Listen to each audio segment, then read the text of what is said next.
Veamos un fragmento sobre el tema del apóstol Pedro, de la plática que usted tuvo, Pastor Montemayor, con el ingeniero Hernández. ¿Cómo está ahorita? En cuanto a lo de que Pedro, sobre esta roca edificaré mi iglesia, está claramente hablando, y en la cámara se va a notar más, esta roca, me estoy tocando mi pecho. Está Cristo hablando y dice esta, no dice esa. Había otros allí y no dijo sobre esa roca, sobre esta roca edificaré mi iglesia, hablando del mismo, porque el edificio tiene un fundamento firme y sólido cuando es verdadero, y ese firmamento sólido, la roca principal del ángulo, es Jesucristo, y sobre él hay rocas. Es más, hasta nosotros somos piedras vivas de edificación, pero la roca principal del ángulo es Jesucristo. La Iglesia Católica, pastor, tiene sus orígenes en Jesucristo. Nosotros también reconocemos que Él es la roca firme. Eso nos lo dice Mateo capítulo 7, verso del 24 al 25. Por lo tanto, nadie puede construir sobre otro cimiento. 1 Corintios 3, 9, 11, 1 Corintios 10, 4, Efesios 2, 20 y 1 de Pedro 2, 4, 6. En ningún documento de la Iglesia Católica se va a decir que el fundamento o la piedra principal es Pedro o el Papa. Nosotros reconocemos que el líder supremo, la cabeza y el pastor es Jesucristo. Veamos también lo que nos dice nuevamente el Catecismo de la Iglesia Católica sobre la misión del Papa. Es bien interesante para todas las personas que puedan comprobar lo que estoy diciendo, cómo el Catecismo de la Iglesia Católica comprende 2.865 numerales y solamente uno lo dedica exclusivamente al Papa. Eso se encuentra en el numeral 882 y dice textualmente: el Papa, obispo de Roma y sucesor de San Pedro, es el principio y fundamento perpetuo y visible de la unidad tanto de los obispos como de la muchedumbre de los fieles. El pontífice romano es en efecto en la iglesia y en virtud de su función de vicario de Cristo, no de piedra ni de ángulo, de vicario, o sea, de representante de Cristo y pastor de toda su iglesia, tiene la potestad plena, suprema y universal que puede ejercer siempre con entera libertad. Ahora bien, veamos también el fundamento bíblico o escritural en el cual los católicos nos fundamentamos sobre la misión que el mismo Jesucristo le dio al apóstol Pedro. Leamos el pasaje que usted hacía alusión con el ingeniero Hernández, que se encuentra en el capítulo 16 del Evangelio de San Mateo.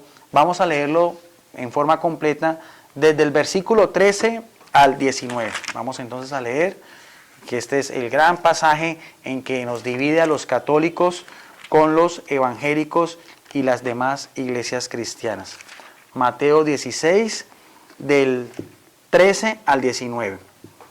Dice así: la fe de Pedro y la promesa de Jesús. Jesús se fue a la región de Cesarea de Filipo. Estando allí, preguntó a sus discípulos: según el parecer de la gente, ¿quién es este, el Hijo del Hombre? Respondieron: unos dicen que eres Juan el Bautista, otros que eres Elías o Jeremías o alguno de los profetas.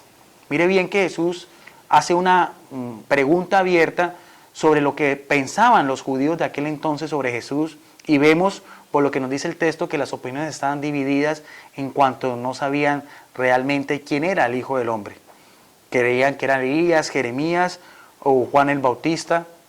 Y Jesús después, en el verso 15, hace ya una pregunta cerrada. Jesús les preguntó: ¿y ustedes quién dice que soy? Pedro contestó: tú eres el Mesías, el Hijo de Dios vivo.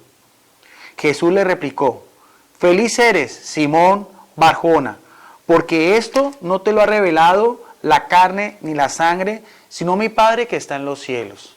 Vemos cómo Jesús da a entender que la declaración de Pedro viene de Dios, viene directamente de lo alto, del cielo. Sigue diciendo en el verso 18: y ahora yo te digo, tú eres Pedro, o sea piedra, y sobre esta piedra edificaré mi iglesia, y los poderes de la muerte no podrán vencerla. Aquí hay dos características especiales, que Jesús habla de una única iglesia, una única y verdadera iglesia, y también habla de que ni siquiera el poder del infierno, el poder del mal, podrá vencerla. Verso 19. Yo te daré las llaves del reino de los cielos. Lo que ates en la tierra quedará atado en el cielo, y lo que desates en la tierra quedará desatado en el cielo. Entonces Jesús les ordenó a sus discípulos que no dijeran a nadie que él era el Mesías. En este último aparte, en el verso 18, vemos también cómo Jesús le da toda autoridad con el poder de las llaves solamente al apóstol Pedro. Y para que tengamos claro lo que significa esto de las llaves en el fundamento bíblico, en el plano bíblico, vamos a leer dos citas del libro de Apocalipsis. La primera está en Apocalipsis capítulo 1, verso 17 y 18. Vamos a leer Apocalipsis capítulo 1, verso 17 al 18. Dice así, el Juan, cuando escribió el libro Apocalipsis en la isla de Patmos: al verlo caí como muerto a sus pies, pero me tocó con la mano derecha y me dijo: no temas, yo soy el primero y el último, el que vive. Estuve muerto, pero ahora estoy vivo por los siglos de los siglos y tengo las llaves de la muerte y de su reino. Vemos cómo Jesús utiliza de una manera simbólica otra vez la expresión llaves para decir que Él tiene toda autoridad sobre el mundo de los vivos y el mundo de los muertos.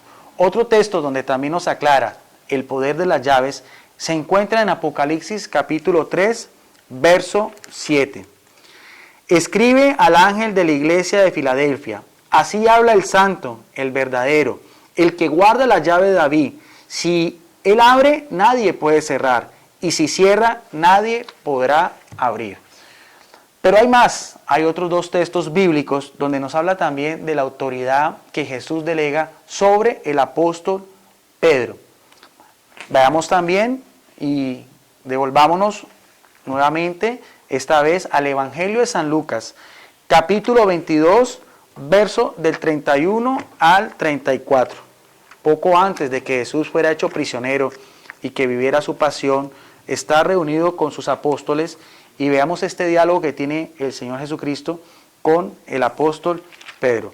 Lucas 22, verso del 31 al 34.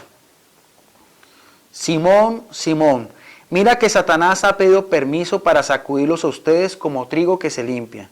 Pero yo he rogado por ti, mire lo que le dice Jesús solamente a Pedro, para que tu fe no se venga abajo, y tú, cuando hayas vuelto, tendrás que fortalecer a tus hermanos.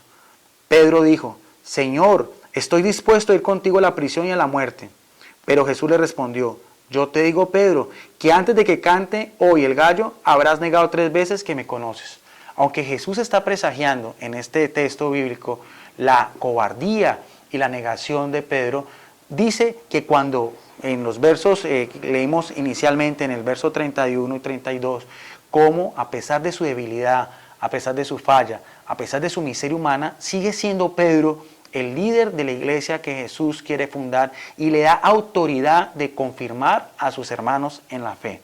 Y el tercer texto bíblico que complementa lo que estamos viendo de esta idea de la autoridad de Pedro y que actualmente está representado en el Papa Francisco, está en el Evangelio de San Juan, en el capítulo 21, verso del 15 al 19.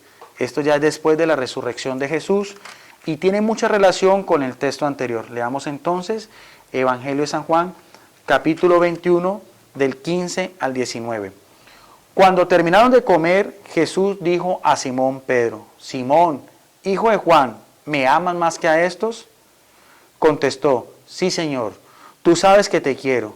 Jesús le dijo: apacienta mis corderos. Le preguntó por segunda vez: Simón, hijo de Juan, ¿me amas? Pedro volvió a contestar: sí, Señor, tú sabes que te quiero. Jesús le dijo: cuida de mis ovejas. Insistió Jesús por tercera vez: Simón, Pedro, hijo de Juan, ¿me quieres? Pedro se puso triste al ver que Jesús le preguntaba por tercera vez si lo quería y le contestó: Señor, tú sabes todo, tú sabes que te quiero. Entonces Jesús le dijo: apacienta mis ovejas. Veamos bien, hagamos esa comparación bíblica. Por 3 negaciones hay 3 afirmaciones de amor. Y nuevamente Jesús confirma a Pedro el ser el pastor de su iglesia, de la iglesia de Cristo, sobre los corderos y sobre las ovejas. Sigue el texto en el verso 18. En verdad, cuando eras joven, tú mismo te pondrías el cinturón e ibas donde querías. Pero cuando llegues a viejo, abrirás los brazos y otros te amarrarán la cintura y te llevarán donde no quieras. Jesús dijo esto para que Pedro comprendiera en qué forma iba a morir y dar gloria a Dios. Y añadió: sígueme. Voy a hacer alusión a este verso final. El verso 19 dice que la muerte de Pedro glorificaría a Dios. Sin embargo, cuando se escribe el Evangelio de San Juan, estamos hablando hacia el año 96 y el martirio de Pedro está adaptado históricamente entre el año 64 y el año 67 en Roma, en la época del emperador Nerón, cuando fue crucificado boca abajo en la colina vaticana. Sin embargo, es de anotar cómo el apóstol Juan dice que la muerte de Pedro glorificaría a Dios.